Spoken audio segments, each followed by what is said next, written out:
இன்றைக்கி நம்ம என்ன பார்க்க போகிறோம்னா தட்டைப்பயிர் குழம்புங்க. இது 100 கிராம் அளவு தட்டைப்பயிர் வறுத்துட்டு வேக வச்சுருக்கேன். இது தாளிக்கிறதுக்கு 3 ஸ்பூன் அளவு கடலெண்ணெய் ஊற்றிருக்கேன். எண்ணெய் சூடானதுக்கப்புறம் ஜீரகம் போட்டுக்குவோம். தட்டைப்பயிர் குழம்புக்கு ஜீரகம் தான் போடணும். ஜீரகம் போட்டுக்குவோம். ஜீரகம் பொரியட்டும். ஜீரகம் பொரிஞ்சிருச்சு. கருவேப்பிலை,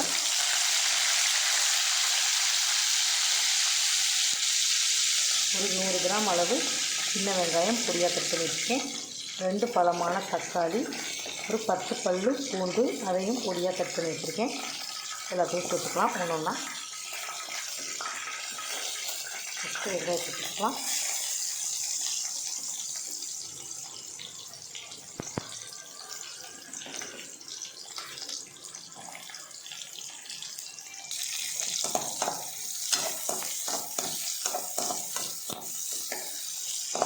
வெங்காயத்தை ஒரு 5 நிமிஷம் நல்லா வதக்கிக்கலாம். இப்போ பூண்டு சேர்த்துக்கலாம். பெரிய பெரிய பல்லாக இருந்தனால நான் கட் பண்ணி சேர்த்துருக்கேன். இல்லைன்னா முழுசாகவே போடலாம், நல்லாயிருக்கும். ரொம்ப பெருசாக இருந்துச்சு, அதனால் கொஞ்சம் கட் பண்ணிவிட்டு சேர்த்துருக்கேன்.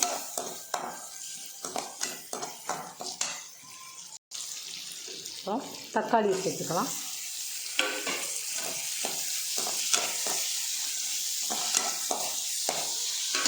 எல்லாம் ஒரு 5 நிமிஷம் நல்லா வதங்கட்டும்.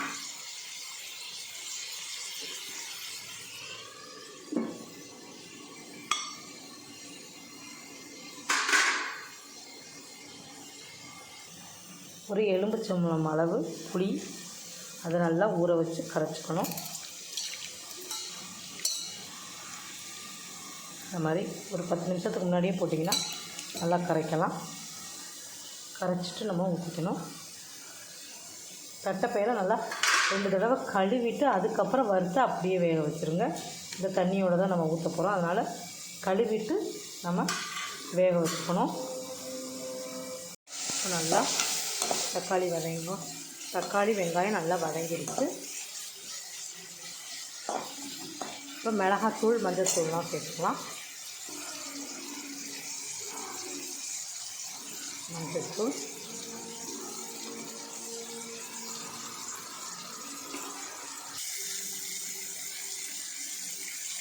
இது குழம்பு மிளகாய்த்தூள் ஒரு 2 ஸ்பூன் சேர்த்துக்கலாம்.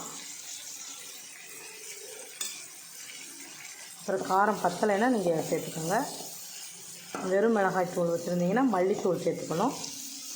இது வந்து குழம்பு மிளகாய்த்தூள், மல்லித்தூள், மல்லி, சோம்பு, சீரகம், மிளகாய் எல்லாம் சேர்த்து அரைச்ச மிளகாய்த்தூள் நான் 2 ஸ்பூன் போட்டிருக்கேன். அந்த எண்ணெயிலே நல்லா நம்ம வதக்கிக்கலாம். அப்போ தான் இந்த மிளகாத்தூளோட பச்சை வாசனை நல்லா போய் நமக்கு சாப்பிட நல்லாயிருக்கும். அவங்கவுங்க காரத்துக்கு தேவையான மிளகாத்தூள் சேர்த்துக்கோங்க. இப்போ எல்லாம் நல்லா வதங்கிடுச்சு. இந்த தட்டைப்பயிரை நம்ம சேர்த்துக்கலாம்.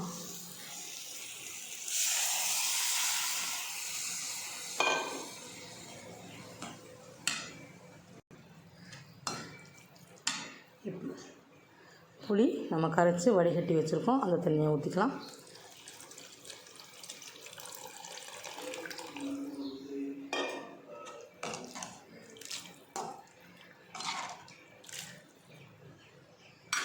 இப்போது குழம்புக்கு தேவையான உப்பு சேர்த்துக்கலாம்.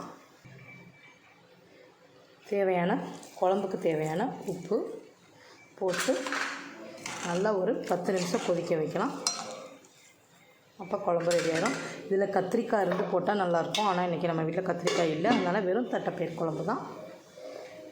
கத்திரிக்காய் இருந்து போட்டோம்னா நல்லா டேஸ்ட்டாக இருக்கும் தட்டைப்பயிர் குழம்பு. இப்போ நல்லா 10 நிமிஷம் கொதிக்கட்டும். இப்போ நல்லா 10 நிமிஷம் ஆகிடுச்சுங்க. நல்லா கொதித்து குழம்போட மிளகாத்தூள் பச்சை வாசனைலாம் போய் சூப்பராக ஆயிடுச்சு குழம்பு. இப்போ அடுப்பை ஆஃப் பண்ணிடலாம். டொம்முன்னு அடுப்பில் சவுண்டு கேட்குது, என்னன்னு தெரியல. இப்போ இதை நம்ம வேறு பாத்திரத்தில் மாற்றிக்கலாம்.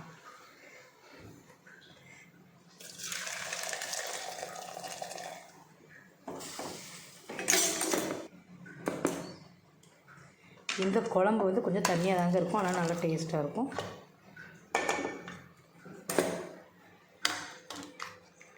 சூப்பரான தட்டைப்பயிர் குழம்பு.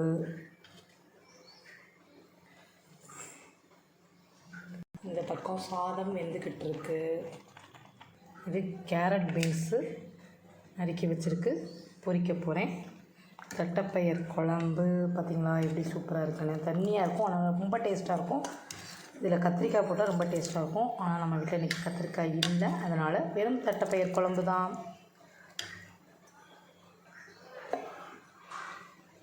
கேரட் பீன்ஸ் பொரித்து கொடுத்து விட போகிறேன். Thank you friends.